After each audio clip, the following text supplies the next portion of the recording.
El misterio de los Anasazi. Mesa Verde, al sudoeste de Colorado. Es una tierra de cañones escarpados y elevadas mesetas donde se asientan algunas de las ruinas prehistóricas más impresionantes de Estados Unidos y uno de los mayores misterios de la arqueología norteamericana. Desde que estos pueblos abandonados fueron descubiertos a finales del siglo XIX, no han dejado de desconcertar a visitantes y arqueólogos. Todavía nadie ha podido explicar por qué los indios Anasazi, antiguos habitantes del sudoeste de Estados Unidos, construyeron increíbles asentamientos en acantilados, para luego abandonarlos unas décadas después y no regresar jamás. ¿Por qué esta avanzada civilización desapareció de repente? Muchos arqueólogos piensan que los antiguos Anasazi tenían un lado oscuro, que se manifestó en forma de matanzas e incluso canibalismo. ¿Podrían estos actos violentos explicar el traslado a los acantilados? Hoy en día, arqueólogos e indios norteamericanos siguen discutiendo este misterio. En la región existen cientos de asentamientos similares a los de Mesa Verde. La historia sigue siendo un misterio debido a la ausencia de rastros escritos. Sin embargo, la arqueología permite establecer que el pueblo conocido como los Anasazi empezó a colonizar esta zona del sudoeste norteamericano en el año 1 después de Cristo. Durante la mayor parte de su historia vivieron en pequeñas comunidades repartidas en las mesetas y los valles. A partir del siglo X, sus pueblos llegaron a alojar varias centenas de habitantes. Se situaron en mesetas como en Cañón Chaco, año 950 a 1100. Pero a mediados del siglo XIII ocurrió algo, y los Anasazi empezaron a juntarse. Construyeron muros altos alrededor de sus asentamientos, o tomaron la sorprendente decisión de trasladar pueblos enteros a los acantilados de los grandes cañones de Colorado, lugares de una inmensa belleza, pero donde las condiciones naturales dificultaban la vida humana. Su repliegue a los pueblos trogloditas rudimentarios de Mesa Verde marcó el deterioro de su cultura. Apenas 50 años después, también abandonaron estas casas, dejando atrás la mayoría de sus posesiones, como si planeasen volver. En lugar de eso, desaparecieron de la historia. Éxodo a los acantilados.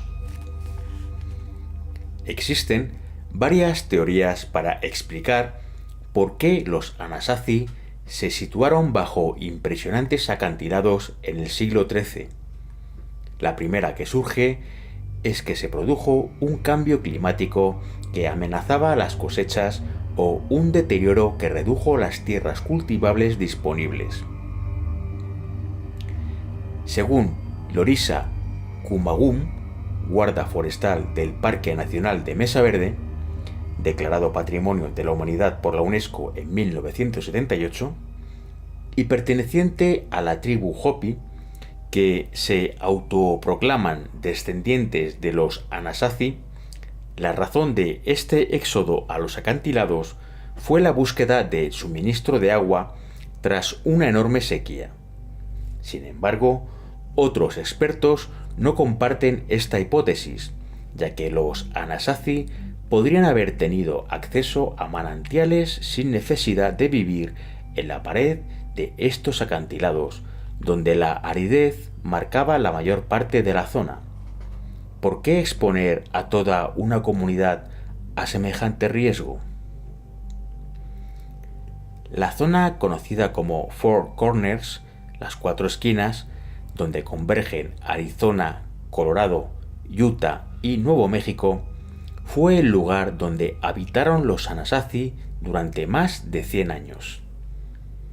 Toda la meseta está repleta de escarpados cañones, remotos e inhóspitos, bien disimulados entre las rocas. Los 2 ríos más importantes que recorren estas tierras son el Río Grande y el Colorado. Hoy en día, la mayor parte de esta región está cubierta de bosques de pinos piñoneros y enebros. Pero hace 900 años estaba lleno de campos de maíz, calabazas y judías. Los arqueólogos creían que con los cultivos de esta zona los Anasazi abastecían a 40.000 o 50.000 personas.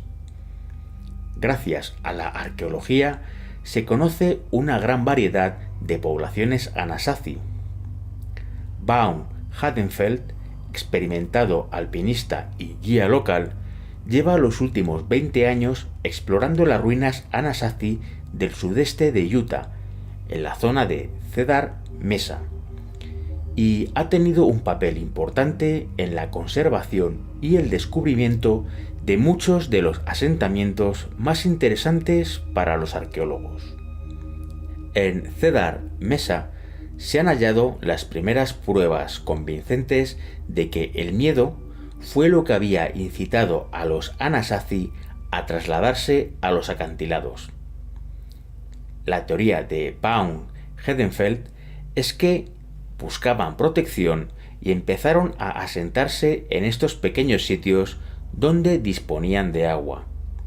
La orientación de los pueblos los protegía de la lluvia y la nieve en invierno y de calores del verano. Además, presentaban la ventaja de ser una protección natural frente a los ataques.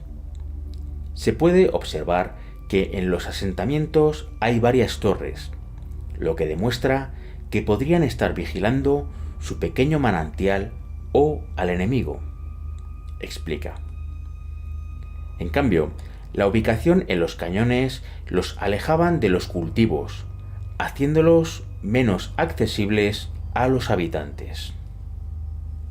En la cornisa rocosa Cedar Mesa existen unas peculiares ruinas en la cima de la meseta, con todas las paredes cubiertas de dibujos de osos, leones de montaña, carneros con grandes cuernos y figuras antropomórficas. Todo ello testimonio de una cultura rica y dinámica. Lo que más asombra a los arqueólogos es que fueran capaces de realizar tales obras y después lo abandonaran todo. Según Baum Hadenfeld, pasó algo que los forzó a huir. Estoy seguro de que se produjeron enfrentamientos. Tuvo que haber un motivo que los obligó a tener que empezar su vida en estos lugares y después a alejarse. En aquellos acantilados, con enormes precipicios, necesitaban masilla para construir, llevar agua para hacer la masilla y juntar todas estas piedras. Es un esfuerzo increíble, solo justificable si estuvieran huyendo de algo, indica. Además, el lugar está repleto de aspilleras que apuntan hacia direcciones diferentes. Muchos interpretan estas paredes agujereadas como un eficaz método de defensa.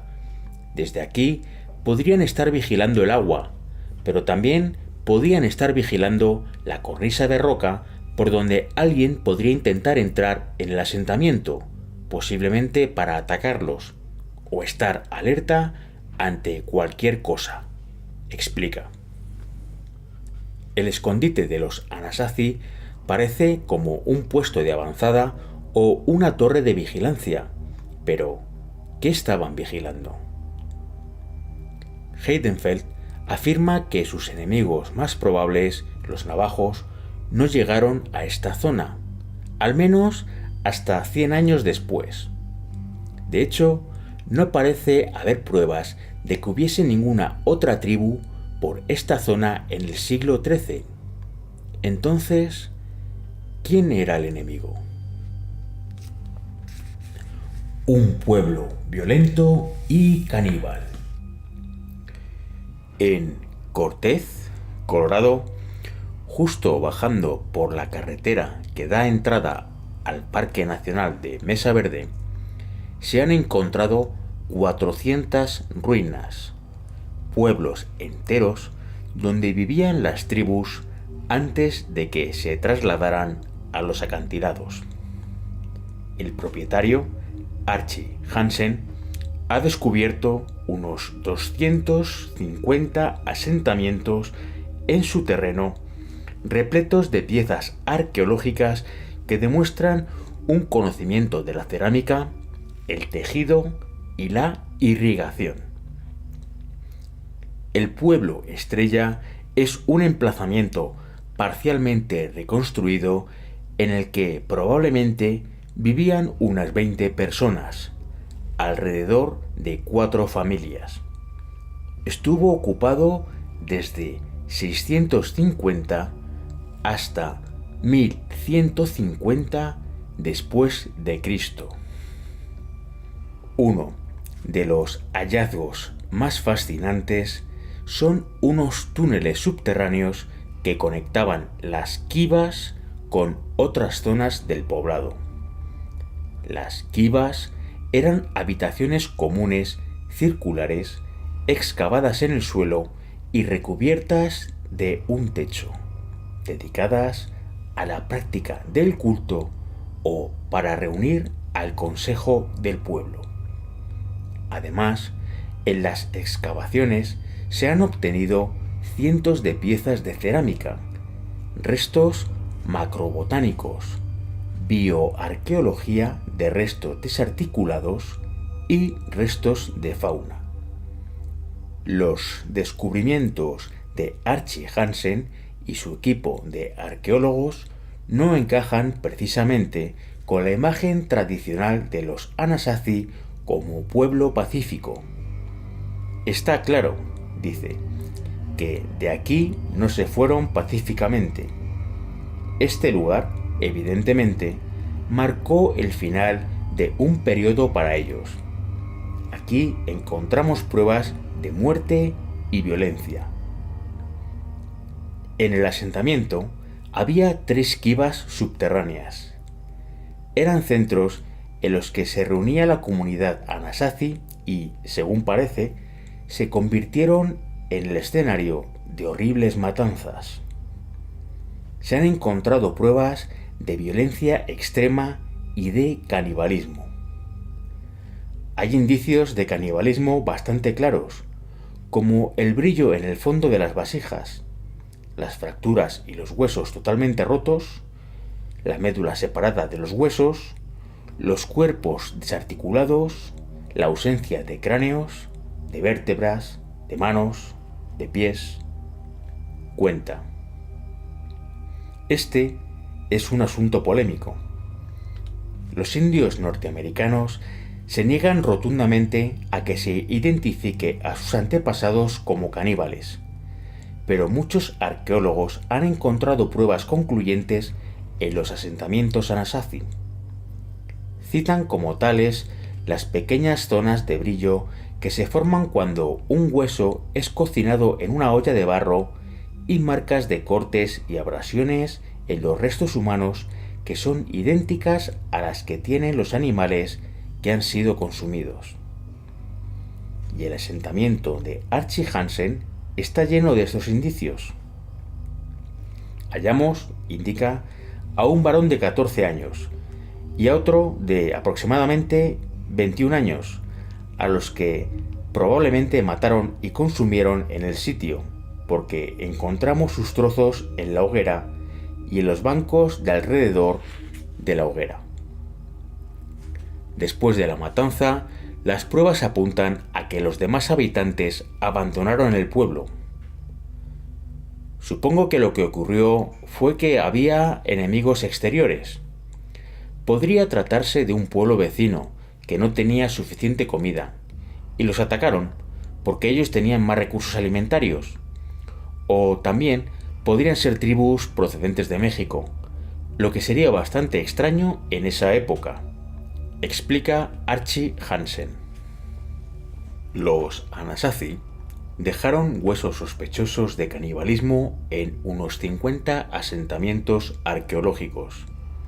Pero lo realmente curioso es que casi todas las fechas de las pruebas son de ese mismo periodo, que comprende desde 900 después de Cristo hasta alrededor del año 1150.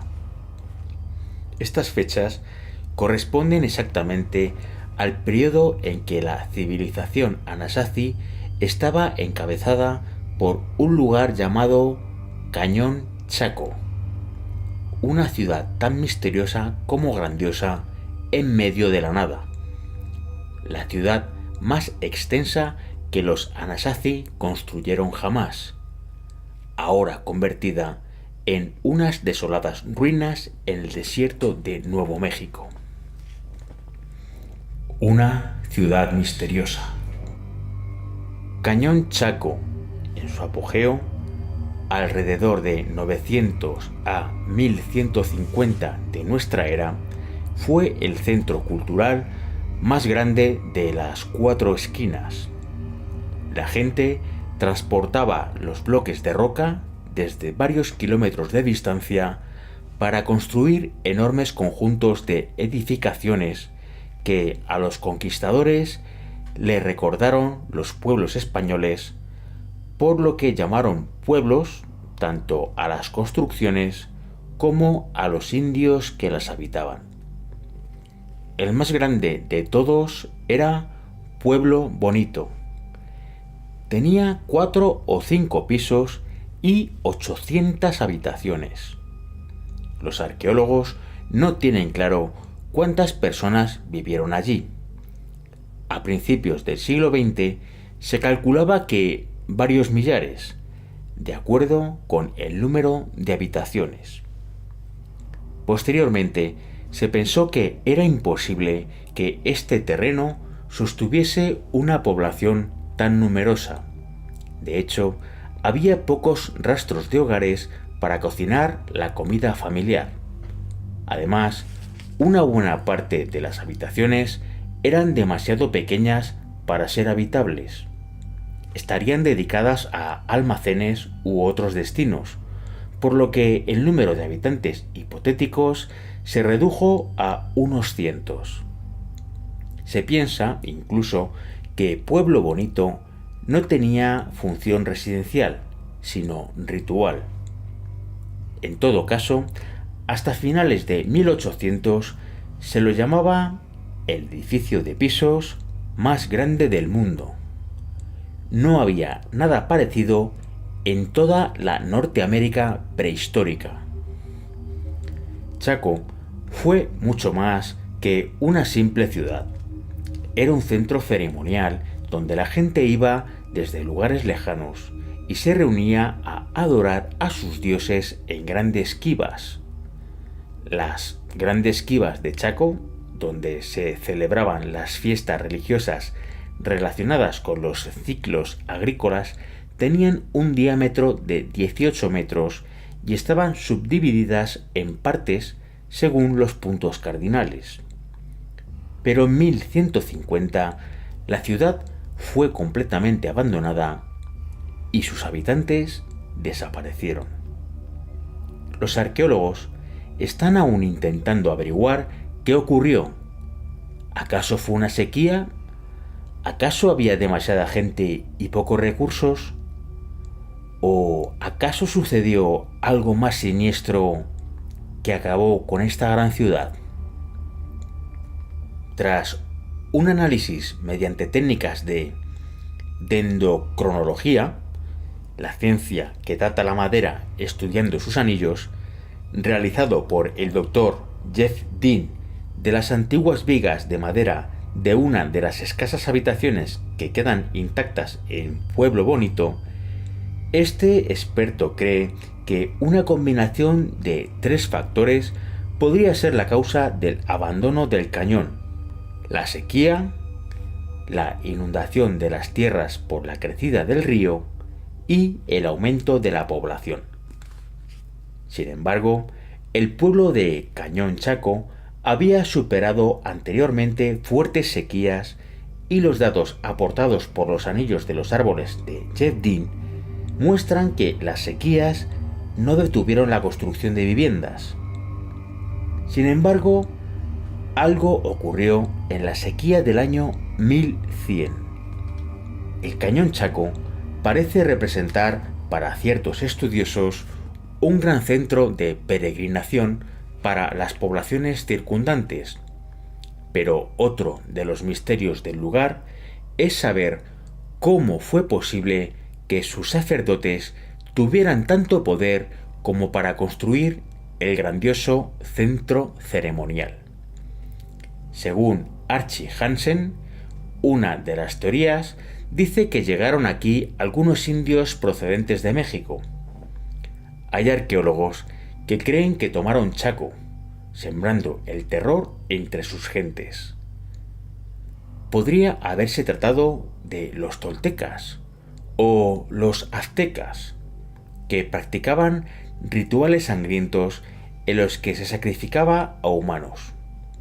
Tal vez esto podría explicar por qué de repente el canibalismo apareció en la historia de los Anasazi. Pero no es más que una de las teorías que se siguen barajando. Los Anasazi no dejaron ningún documento escrito. Sin embargo, los indios navajos que hoy en día habitan en las 4 esquinas siempre han estado alejados de Cañón Chaco. Si se les pregunta por qué, afirman: allí sucedió algo malo. Para buscar las respuestas a tantas incógnitas en relación con Chaco, los arqueólogos están investigando en las pequeñas comunidades que abastecían a la gran ciudad. El doctor John Kantner y sus estudios de arqueología de la Universidad Estatal de Georgia han realizado excavaciones en uno de estos lugares, a aproximadamente unos 80 kilómetros de Cañón Chaco. Se sabe que Chaco tenía muy pocos recursos, poca agua, solo para cultivar algunas cosas. Está en medio de la nada y carecía de casi todo. Las comunidades próximas están mucho mejor situadas. Hacía mejor tiempo, había más piedra y más madera, por lo que se encargaban de abastecer a Cañón Chaco. Lo que estamos intentando averiguar es qué había en Cañón Chaco para atraer a tanta gente. Creo, al igual que la mayoría de los arqueólogos, que el lugar, poco a poco, se convirtió en un centro de peregrinación bastante poderoso, de una religión que esta gente profesaba y que los impulsaba a viajar hasta allí, explica el profesor John Kantner. Nadie sabe a ciencia cierta cuál era la religión de los chacos, pero muchos arqueólogos creen que tenían un lado oscuro y misterioso, y que esto podría explicar los actos de canibalismo y también el hecho de que la gente anduviese más de 80 kilómetros para ir al poderoso centro ceremonial. Y la población creía tanto en lo que fuera que estaba dispuesta a llevar bienes hasta Chaco para que pudiese subsistir. Después, creemos que Cañón Chaco empezó a hacer lo que los antropólogos llaman una materialización del sistema religioso. Y materializaron sus actos fabricando cosas que eran imprescindibles para el sistema religioso, para los rituales y ceremonias, y de esta manera podrían controlar a los creyentes. La gente de estas tierras sentían que necesitaban esas cosas, que podrían ser piezas de hueso, coral o azabache, o piedras como la turquesa. Y para conseguirlas, tenían que ir hasta Cañón Chaco, donde las intercambiaban por una participación en ese sistema religioso. Así se fue extendiendo con éxito este sistema religioso. La causa de que todo se desmoronara, según este experto, fue que cayó el poder y la autoridad de los líderes religiosos de Cañón Chaco, posiblemente a causa de una sequía que hubo a principios del año 1100. Fue una sequía relativamente pequeña, sobre todo en comparación con otras que se habían producido en el pueblo, pero suficiente para desencadenar los problemas. Básicamente, se produjo un vacío de poder y eso dio lugar a un enorme caos social, afirma John Kantner. Después, el caos social pudo dar lugar a la violencia, lo que condujo a los Anasazi a refugiarse en los acantilados, como una especie de refugiados, trasladándose hacia el norte a sitios como Mesa Verde. Concluye. Los descendientes actuales. Pero también hay otra versión de la misma historia, la de los indios del sur de las Cuatro Esquinas, que dicen ser los descendientes de los Anasazi. Los indios Zuni y Hopi tienen sus propias tradiciones orales sobre sus antepasados. Según la versión Hopi, al sudeste de Utah, en Río San Juan, existen algunos petroglifos, figuras estilizadas grabadas en las rocas por los antiguos Anasazi hace 1500 años, donde además de figuras humanas a escala real, están representadas algunas espirales, signo inequívoco de que hubo una migración. Ellos abandonaron la zona porque les había llegado la hora de irse, no por el caos social o la violencia, asegura Wilton Koyaonema y Dalton Taylor, dos miembros de la Reserva Hopi de Arizona, al sur de las Cuatro Esquinas. Así, para los Hopi, el misterio de los Anasazi es simplemente una historia de migración. Lo cierto es que ni los autodenominados descendientes saben de dónde viene el término Anasazi. Se ignora, ya que no hay pruebas escritas con qué nombre se designaban a sí mismos los Anasazi. Los indios Hopi utilizaban la palabra Isatsinon, que quiere decir los antepasados, y consideran la palabra Anasazi como despectiva. Es una palabra navajo que significa antiguos enemigos. En la actualidad, la mayoría prefiere utilizar el término antiguos pobladores en vez de Anasazi. Los historiadores reagrupan con la designación Anasazi a distintas culturas similares que residieron en la misma zona, los Hohokam, los Mogollón y los Patayan, desaparecidos todos antes del siglo XVI y la llegada de los españoles. Wilton Koyaonema está muy seguro al negar la teoría de que era una tribu caníbal, ya que en la época en la que iniciaron la migración, dice, no había ningún enemigo, hasta que llegó el segundo grupo, el de los navajos y los Pauité. Ellos fueron los que empezaron la guerra contra el pueblo Hopi. Así, para los indios Hopi no hubo enemigos antes de los navajos y ellos no llegaron a las Cuatro Esquinas hasta mucho después de que los Anasazi se hubieran ido, lo cual hace suponer, algunos expertos, que el enemigo no fue un invasor, sino que hubo un enfrentamiento interno entre ellos. Yo supongo que, probablemente, la guerra se produjo entre la gente que vivía aquí y no necesariamente contra enemigos exteriores.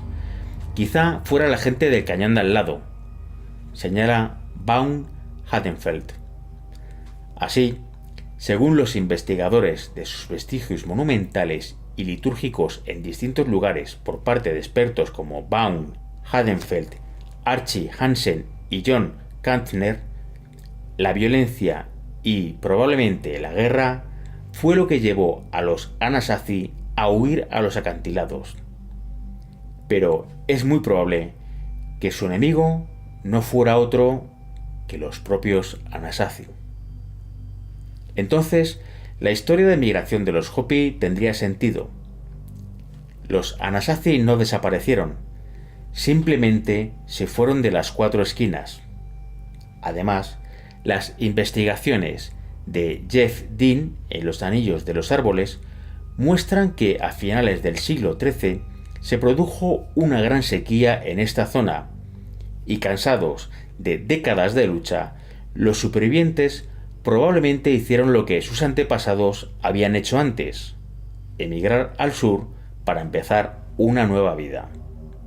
No obstante, todo son meras suposiciones. Quizá algún día nuevas pruebas puedan resolver este misterio.